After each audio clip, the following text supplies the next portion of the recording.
Enquanto a Marvel tem um herói que é um verdadeiro sacerdote voodoo, Voodoo é pra Jacu. o Luke Cage é um cristão fervoroso. A gente foca tanto em raios cósmicos e no multiverso que esquece de fazer a pergunta principal: quando o mundo está acabando, para quem eles rezam ou oram? Do catolicismo do Demolidor, passando pelo judaísmo do Coisa, até heróis que já bateram de frente com o próprio criador. Vamos hoje abrir os arquivos confidenciais e revelar qual é a verdadeira religião dos maiores personagens da Marvel. Catolicismo. Para começar esse vídeo, não existe lugar melhor do que Hell's Kitchen. Vamos falar do Demolidor, o Matt Murdock. A fé católica não é apenas um detalhe na vida dele, ela é simplesmente o grande pilar de quem ele é. Toda a existência do Matt é um cabo de guerra constante entre a culpa, o pecado, a justiça e a redenção. De dia, ele é um advogado que defende a lei dos homens, mas de noite, ele veste uma fantasia de diabo para quebrar a cara de criminosos nas ruas. E no domingo de manhã, lá está ele no confessionário da igreja, pedindo perdão por tudo o que fez. A religião é a bússola moral que impede o Matt de cruzar a linha final e começar a matar os seus inimigos. Ele acredita que todos, inclusive ele mesmo, merecem sofrer e pagar pelos seus pecados na Terra. Nos quadrinhos, a saga A Queda de Murdock é o maior exemplo disso. Quando a vida do Matt é completamente destruída pelo rei do crime, ele encontra refúgio e salvação justamente em uma igreja. É lá que ele é cuidado por uma freira chamada Irmã Maggie, que mais tarde ele descobre ser a sua própria mãe biológica. A arte dessa HQ inteira é carregada de simbolismos fortes de crucificação e redenção. Outra história muito marcante é Diabo da Guarda. Nessa saga, a fé do Demolidor é testada ao limite absoluto. Ele precisa proteger um bebê misterioso que pode ser o salvador da humanidade ou o próprio anticristo. Resumindo, tudo no Demolidor respira o catolicismo, desde o seu sacrifício pessoal e físico até sua eterna busca por perdão divino. Agora, vamos para o outro lado da moeda, falar de um dos personagens mais devotos de toda a Marvel, o Noturno. O Kurt Wagner é a ironia mais perfeita e bonita dos quadrinhos. Ele nasceu com a aparência de um verdadeiro demônio, com pele azul, olhos amarelos brilhantes e uma cauda pontiaguda. Mas por dentro, ele tem a alma mais pura e a fé cristã mais inabalável de todos os X-Men. O Kurt é um católico fervoroso. A fé dele é exatamente o que o mantém sorrindo, sendo gentil e cheio de esperança, mesmo quando o mundo inteiro o odeia e o persegue apenas pela sua aparência. Ele acredita cegamente no amor ao próximo, no perdão e na compaixão. Ao contrário do Demolidor, a religião não é um peso ou uma fonte de culpa para o Noturno, mas sim um verdadeiro refúgio de paz. A devoção dele é tão grande que nas páginas dos gibis, o Kurt chegou a se afastar da equipe para estudar em um seminário e se tornar padre. A imagem de um mutante com aparência demoníaca, vestindo uma batina e segurando um rosário, é uma das críticas visuais mais fortes que a Marvel já publicou contra o preconceito.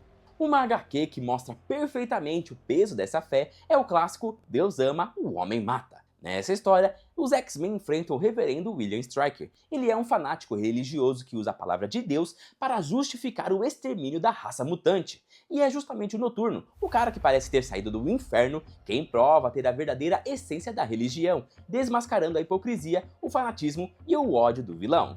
Judaísmo. Mudando agora para o judaísmo, nós vamos começar direto na rua Yance com o nosso amado Coisa, o Ben Grimm. A identidade judaica dele é uma parte gigantesca de quem ele é, e isso é um reflexo direto das raízes do seu próprio criador, o lendário Jack Kirby.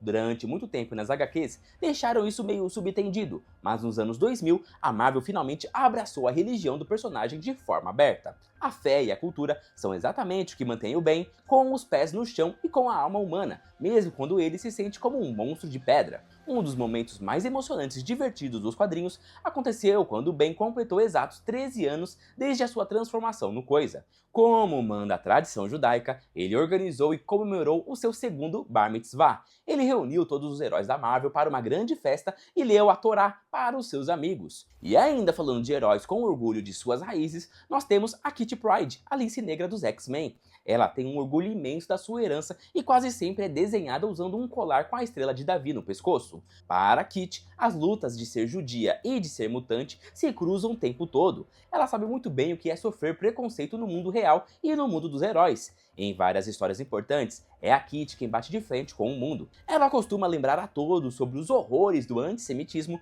comparando isso diretamente com a caça e o registro de mutantes. A fé e a cultura dela funcionam como um escudo moral. É isso que a impede de abaixar a cabeça para qualquer vilão preconceituoso. E se a gente for falar de conflitos internos pesados, não podemos esquecer do Cavaleiro da Lua, o Mark Spector. Ele é filho de um rabino pacifista, mas o caminho dele tomou um rumo completamente sombrio e violento. O grande trauma do Mark começou ainda na infância. Ele descobriu que um suposto amigo da família era, na verdade, um serial killer nazista escondido. Esse choque absoluto foi um dos grandes gatilhos que desencadeou o transtorno dissociativo de identidade na mente dele. A grande ironia do personagem mora exatamente na religião. Ele foi criado sob a fé judaica pelo pai, mas acabou rejeitando tudo isso para virar um mercenário. Quando ele morre no deserto, ele é ressuscitado e se torna o avatar sanguinário do deus egípcio Khonshu. As melhores histórias do herói focam exatamente nesse embate psicológico. É a eterna culpa de ter rejeitado a paz do seu pai rabino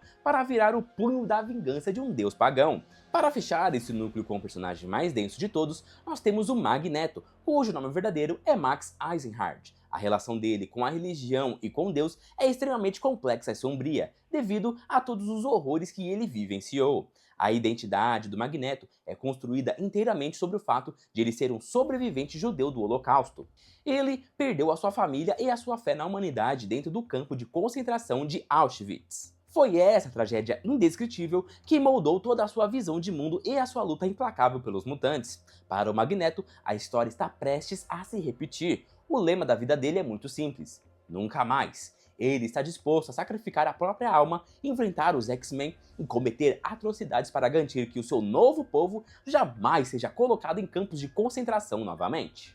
Islamismo! Mudando agora para o islamismo, a nossa grande porta de entrada para essa fé no universo Marvel é a Kamala Khan, a nossa Miss Marvel. Ela é uma adolescente muçulmana americana com ascendência paquistanesa, e a grande beleza das histórias dela é exatamente essa naturalidade. A fé da Kamala não é tratada como um peso ou um tabu, é simplesmente a vida dela. Nós vemos a personagem lidando com os dramas de qualquer adolescente no colégio, para logo depois ir à mesquita com a família, celebrar feriados religiosos e tentar respeitar as regras rigorosas dos pais.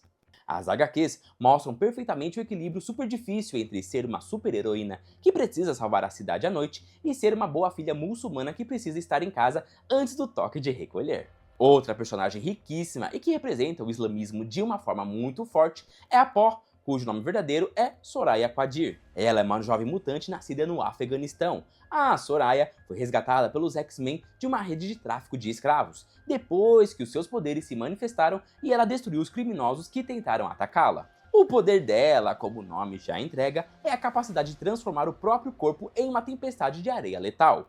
A Soraya é uma muçulmana extremamente devota e a fé dela é inabalável. O detalhe visual mais marcante da personagem é que ela escolhe vestir o niqab tradicional, aquela veste islâmica que cobre o corpo e o rosto, deixando apenas os olhos visíveis. E os quadrinhos tratam isso de uma maneira muito madura. Vários personagens ocidentais tentam dizer que a roupa é um símbolo de opressão e sugerem que ela tire o traje agora que está segura com os X-Men. Mas a Soraya deixa muito claro que ela não usa o niqab porque é obrigada, mas sim porque essa é uma escolha pessoal dela. É a forma como ela encontra proteção, modéstia e expressa o seu orgulho imenso pela sua religião. Evangélicos! Partindo agora para a fé protestante e evangélica, o nosso maior representante é ninguém menos que o Capitão América, o Steve Rogers. Ele é um homem nascido na década de 1920, e a fé cristã protestante dele é a grande base daquela sua bússola moral inabalável. O Steve não é um fanático que fica pregando o tempo todo, mas a religião dele dita exatamente a forma como ele enxerga o certo e o errado, além de guiar o seu senso de dever. A demonstração mais famosa e divertida dessa fé no cinema aconteceu no primeiro filme dos Vingadores, quando a Viúva Negra avisa que o Thor e o Loki são figuras perigosas e que são praticamente deuses mitológicos. O Capitão nem pisca e solta aquela frase clássica: "Só existe um Deus, senhora, e tenho quase certeza de que ele não se veste assim." Essa fala resume perfeitamente o Steve Rogers. Ele pode lutar ao lado de alienígenas, robôs e divindades espaciais, mas a fé pessoal e inabalável dele continua sempre no mesmo lugar. Mas do outro lado do espectro, nós temos uma visão muito mais traumática e pesada da fé protestante com a Lupina, cujo nome verdadeiro é Rene Sinclair. Ela foi criada nas terras altas da Escócia por um reverendo chamado Craig, que era uma figura extremamente abusiva. A Rene cresceu sob uma doutrina presbiteriana puritana e implacável, onde quase tudo era considerado pecado e o medo de ir para o inferno era uma ameaça diária. O grande pesadelo da vida da personagem começou quando a sua mutação finalmente despertou. A Rene tem o poder de se transformar em um lobo ou em uma forma de lobisomem. Por causa de toda a sua criação religiosa fanática, ela carrega um conflito interno terrível. A Lupina acredita cegamente que a sua mutação é uma maldição demoníaca e que ela é uma criatura pecadora apenas por existir. Grande parte da jornada dela nos gibis é justamente tentar separar a fé da culpa e do ódio doentio que foram plantados na cabeça dela na infância pelo seu próprio guardião. Agora, nós vamos para Luke Cage. O verdadeiro nome dele é Carl Lucas e ele foi criado por um reverendo bem rigoroso. Por causa disso, toda a base moral dele vem do cristianismo protestante. A maior prova de como essa fé guia as escolhas dele acontece nos quadrinhos dos Novos Vingadores, bem no meio da saga Guerra Civil. Naquela época, o Homem de Ferro usava a lógica para apoiar a lei de registro de super-heróis. Mas o Luke Cage se recusa a assinar o documento e prefere virar um fugitivo. Ele usa sua moral cristã para dizer que leis injustas, que tentam controlar as pessoas de forma absoluta, precisam ser quebradas para defender o que é certo. E o mais bacana é um contraste que existe dentro da própria casa dele. A esposa do Luke é a Jessica Jones. Nos gibis da HQ Alias, a gente descobre que ela teve uma mente violada e torturada pelo vilão Homem-Púrpura. Isso transformou a Jessica em uma mulher traumatizada, cínica e totalmente agnóstica. Ela perdeu a fé no divino e nas pessoas. O relacionamento deles só funciona porque o Luke é a âncora que segura a barra dessa família. O momento mais bonito do casal acontece na edição anual número 1 dos Novos Vingadores, quando eles finalmente se casam. E o grande detalhe é que a cerimônia é super tradicional e acontece dentro de uma igreja. Para a Jessica, entrar naquela igreja simbolizou abaixar as armas, deixar a dor para trás e aceitar a luz e a fé que o Luke trouxe para a vida dela. Budismo. Entrando agora nas religiões e filosofias orientais, nós temos o Danny Rand, o Punho de Ferro. A fé e a visão de mundo dele têm raízes profundas no budismo e no taoísmo. Ele aprendeu tudo isso durante o tempo em que treinou na cidade mística de Kunlun. O Danny sempre acreditou de forma quase inocente que a sua religião e o legado do Punho de Ferro eram as coisas mais puras e sagradas de todo o universo. Mas esse castelo de cartas desmorona de vez na aclamada HQ O Imortal Punho de Ferro. Nessa fase dos quadrinhos, o Danny encontra o famoso livro do Punho de Ferro e acaba conhecendo o Orson Randall, o guerreiro que carregou esse manto muito antes dele. É exatamente nesse momento que a fé do herói é estilhaçada em 1000 pedaços. Ele descobre que os grandes líderes espirituais de Kunlun não passam de políticos corruptos. E, para piorar a dor, ele percebe que a linhagem dos Punhos de Ferro foi construída à base de muito sangue, segredos e mentiras. Mas a grande genialidade dessa saga está na reação do herói. Em vez de abandonar completamente as suas crenças por causa da decepção, o Danny faz o oposto. Ele usa exatamente o equilíbrio budista, o foco e a meditação que aprendeu na sua religião para conseguir combater de frente com os próprios deuses corruptos de Kunlun e limpar o seu legado de uma vez por todas. Ateísmo e agnosticismo. Do outro lado, nós temos os heróis que preferem depositar a sua confiança inteiramente na ciência. O maior exemplo disso é o Homem de Ferro, o nosso Tony Stark. Ele é a personificação da tecnologia, do futurismo e da lógica pura. O Tony é quase sempre retratado como um ateu ou um secularista convicto. Para ele, simplesmente não faz sentido colocar a salvação do mundo nas mãos de divindades invisíveis. Ele prefere confiar na engenharia humana, construir a própria armadura e resolver os problemas com as próprias mãos. No fim das contas, a verdadeira religião do Tony Stark sempre foi a ciência. Uma das melhores provas disso acontece durante a saga A Essência do Medo. Nessa história, a Terra está sendo destruída e o Tony chega a um nível de desespero tão grande que ele vai até Asgard para implorar a ajuda do próprio Odin. O detalhe genial é que o Tony é um alcoólatra em recuperação, mas ele toma um copo de bebida na frente do pai de todos como um sacrifício pessoal para provar que está falando sério.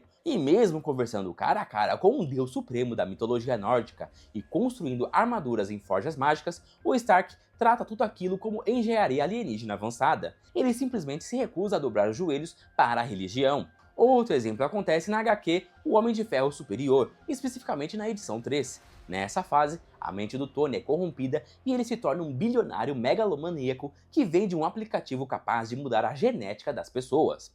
Quando o Demolidor, que é o nosso grande herói católico, vai tirar satisfação e acusa Stark de estar querendo brincar de Deus, a resposta do Homem de Ferro é de arrepiar. O Tony dá um soco no Demolidor e solta a frase: "Eu não estou brincando de Deus, eu estive brincando de ser humano."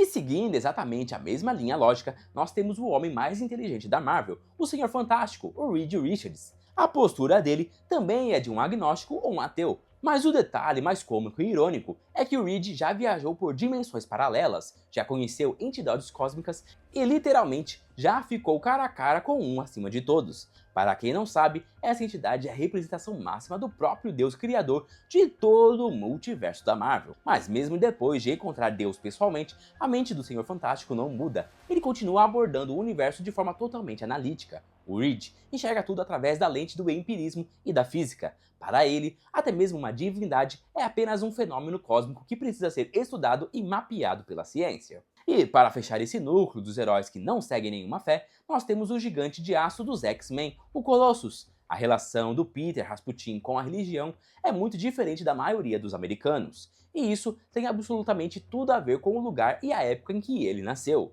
O Peter foi criado em uma pacata fazenda coletiva no interior da União Soviética. Durante o período da Guerra Fria, a política do governo soviético impunha o ateísmo de Estado, ou seja, a religião era desencorajada e até reprimida. Por causa dessa realidade, o Peter cresceu sem frequentar igrejas e sem aprender sobre doutrinas divinas. A educação dele era focada 100% no trabalho duro no campo e no bem coletivo. Na vida adulta, o Colossus manteve essa postura totalmente ateísta e secular, mas o grande detalhe que faz dele um personagem tão fascinante é o seu coração. Mesmo não seguindo nenhuma religião, o Peter é frequentemente o herói mais puro, gentil e ético de todos os X-Men. Ele é ironicamente a alma mais bondosa da equipe. Religiões mitológicas e fictícias. Saindo agora do mundo real, nós vamos entrar nas religiões que vieram direto da mitologia e da ficção. E nosso primeiro destino é Wakanda. O Pantera Negra não é apenas o rei do seu país, ele é literalmente o líder espiritual do culto da Pantera. O T'Challa reverencia a deusa Pantera Bast, mas nos quadrinhos isso não é apenas uma crença invisível. A deusa é uma entidade muito real que interfere no destino do país. Um dos maiores exemplos disso acontece na HQ Guerra do Destino. O Dr. Destino invade Wakanda para roubar todo o Vibranium. O T'Challa vai até o plano astral para pedir ajuda à deusa Bast e exigir que ela condene o vilão. Mas o absurdo acontece. A deusa Bast olha dentro da alma do Dr. Destino e decide não impedi-lo, porque na visão cósmica dela, as intenções do vilão eram puras. Em outra fase genial, escrita pelo Jonathan Hickman, a própria Bast eleva o T'Challa a um nível religioso ainda maior. Ela o transforma no Rei dos Mortos, concedendo a ele o conhecimento e o poder de todos os Panteras Negras que já morreram. E por falar em deuses muito reais, nós temos o Thor. A relação dele com a religião é um caso curiosíssimo. Ele é cultuado por humanos na Terra, mas ele próprio tem as suas crenças asgardianas. E a maior provação dessa fé acontece na saga O Carniceiro dos Deuses. O vilão Gorr é um mortal que perdeu a família porque os deuses nunca responderam às suas orações. Mas por causa disso, o Gorr decide matar todas as divindades do universo. O grande peso dessa HQ é que o Gorr estava certo, e o Thor percebe isso. A fé do deus do trovão é estilhaçada quando ele admite que os deuses são arrogantes e talvez não mereçam a adoração dos humanos. Sincretismo mágico. Antes de se envolver com a magia, o Stephen Strange era um neurocirurgião brilhante, extremamente arrogante e que só acreditava naquilo que a ciência podia provar. Ele era o clássico cético e materialista. Para ele, se algo não aparecia num exame de raio-x ou não podia ser operado com um bisturi, simplesmente não existia. Mas quando ele sofre um acidente de carro, perde o movimento das mãos e viaja até o Tibete em busca de uma cura milagrosa, a visão de mundo dele é completamente estilhaçada. Ao conhecer o ancião e a cidade de Kamar-Taj, o estranho é forçado a abandonar o ateísmo científico e a abraçar uma realidade mística. A partir desse momento, a religião do Doutor Estranho deixa de ser uma fé tradicional humana e se torna um profundo sincretismo mágico. Ele não se ajoelha para rezar em uma igreja, mesquita ou templo. A verdadeira crença dele está na manutenção do equilíbrio cósmico e no estudo das artes ocultas.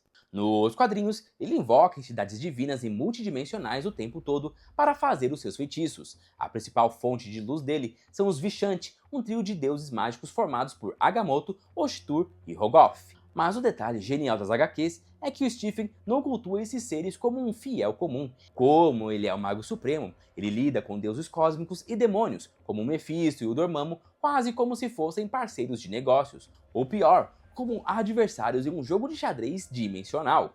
Uma história em quadrinhos que mostra perfeitamente o peso absurdo dessa nova doutrina na vida dele é a aclamada HQ Doutor Estranho: O Juramento. Nessa saga, a gente vê o maior conflito interno do personagem, cobrando seu preço. De um lado, ele ainda carrega a ética do seu juramento de Hipócrates, a promessa médica de salvar vidas humanas individuais. Do outro, ele carrega o peso do seu dever espiritual e místico como Mago Supremo, que exige que ele proteja a nossa dimensão inteira, mesmo que às vezes a mágica cobre um preço terrível. Voodoo! Agora é hora de falar do irmão Voodoo, cujo nome verdadeiro é Jericó Drum. A relação dele com a religião é literalmente a base de toda a sua história e a fonte de seus poderes. O Jericó nasceu no Haiti, mas no começo de sua vida, ele tomou um caminho muito parecido com o do Doutor Estranho. Ele saiu do seu país, se mudou para os Estados Unidos e estudou muito e se tornou um psicólogo de sucesso em Nova York. Nessa época, o Jericó virou totalmente as costas para suas raízes. Ele rejeitava e até ridicularizava a religião tradicional do seu povo, o voodoo haitiano, tratando tudo aquilo como se fosse apenas uma superstição.